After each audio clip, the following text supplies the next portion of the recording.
Hello friends, I'm George, the nice smelling gentleman. Welcome back to the channel guys. I hope that all of you are doing well. You guys have asked about this fragrance that I'm about to review today, so I'm going to deliver. Today I'm going to talk about one of the new releases from the brand of Rue Broca that's called Nexa Immortal. This thing is a clone with a twist of Parfum de Marly's Greenley.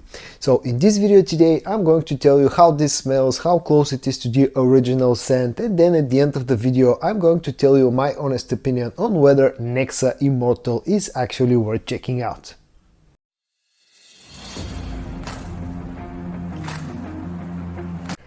Nexa Immortal from the house of Rue Broca comes packaged in this sort of a silver colored box that has an interesting coating that changes the color a little bit depending on the angle that you look at it. On the front you got the name of the fragrance, on the back you got some additional information, the bottle size 100 milliliters, the concentration, EDP, the production date which is September of 2023.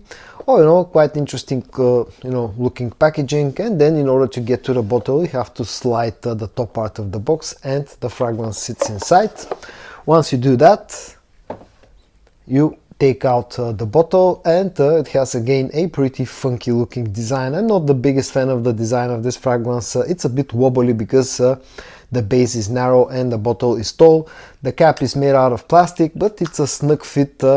And you got this same effect on the actual glass, depending on the way, the angle that you look at the fragrance, it changes its color a little bit. The packaging is, quite alright, especially considering the price point of this fragrance. Before I keep going with the video guys, I wanted to ask you something. If you enjoy my videos, if you enjoy my channel, but for some reason you're not yet subscribed to the channel, please consider hitting the subscribe button. It will really mean a lot to me, and also don't forget to hit the notification bell so you don't miss any of my future videos. Next, let's check out the actual note breakdown of this fragrance. The top notes are green apple, Calabrian bergamot and mandarin orange. The middle notes are petitgrain, Kashmirian, cedar and violet, and the base notes are oak moss, musk and amber oud. I'll show you the sprayer in action and then I'll tell you what I pick up from this fragrance. The sprayer is actually very decent, especially again considering the price point of this fragrance. Now the opening of this fragrance is very fresh. That's the simplest way that I can describe how this feels. That green apple note is not very sweet, it's not a juicy type of apple, it's more like a fresh type of apple note. I definitely pick up, that bergamot, that orange, but again, those two notes, they're not like a juicy type of citrusy note, they're more like, the emphasis is more on the freshness of those two. And I even pick up a hint of something like a lemon note. So the opening is very fresh, again, the easiest way that I can describe how this feels. Once this starts to dry down, I start to pick up some of the musk on the dry down, some of the ouds. There's not much sweetness in this fragrance, and it remains quite fresh even on its dry down. All in all, the opening is completely fresh and the dry down is a mix of some ouds, some musk and still some of that freshness from the opening.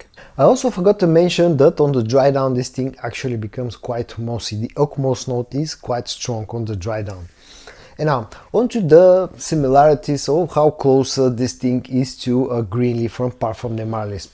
Well, scent-wise, it's quite close. If you know how Greenley smells and you smell this one, you'll definitely immediately pick up what this is trying to be. But to my nose, this feels a little bit more fresh in the opening, a little bit more greener in the opening compared to, to Greenley. It has the apple note there is a little bit sweeter compared to this one, and on the dry down this thing has more on emphasis on that oak moss note, whereas Greenley is a bit more woody and all in all has a little bit more depth compared to Nexa, but that's to be expected because of the price difference. Next thing that I want to talk about is the performance of Nexa Immortal. Now, being a Freshie type of scent, you should not expect wonders when it comes to performance, and definitely this is more like a average type of scent when it comes to the longevity. I've been getting about 6 hours, maybe slightly over the 6-hour mark on my skin, but one thing that's good is that the projection in the first hour, hour and a half, it's quite strong. this definitely is a fragrance that's more on the louder side when you know, during the time that it actually projects. So total longevity on skin about 6.5 hours, with a strong projection in the first hour and a half. The next thing is the price tag, and this is one area where this fragrance definitely shines. I got my bottle off Nutino's website here in Europe, so I'm going to quote that price, but I paid roughly about 18 euros, so something like about $20. And considering that this will get you decently close to a you know, niche scent with decent performance, nice packaging, nice sprayer, and all around a very versatile scent, you know, 18 euros for me is a very good deal. When it comes to versatility, again, another strong point of this fragrance, you know, this type of scents, you know, fresh, musky, woody scents, they are super versatile because they can be worn pretty much all year round. You can wear this during the warmer months of the year, you can wear this in cold weather, although it lacks a bit of performance, but still you can use this one, maybe overspray a little bit. It's safe for office usage, it's a nice gym type of scent as well. Oh, you know, as I said, it's a you know, super versatile fragrance that leans very heavily to the masculine side. And on to my final words and my final thoughts about Rue Broca Nexa Immortal.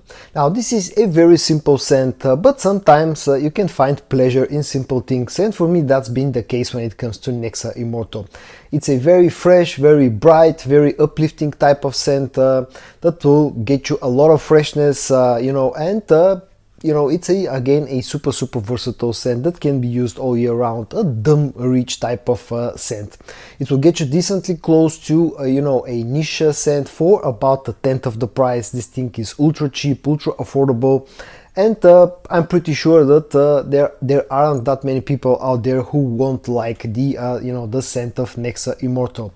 Or, you know, if you're looking for a decent alternative to you know, to Parfum de Marly's Greenley for next to no money, you can check out Nexa Immortal from the house of Rue Broca. Also, if you like fresh, easy to wear, you know, versatile scents that have a heavy emphasis on the citrusy note and you know, are woody, musky, mossy on the dry down, and if never smelled Greenley, again, you can definitely check out Nexa Immortal from Rue Broca.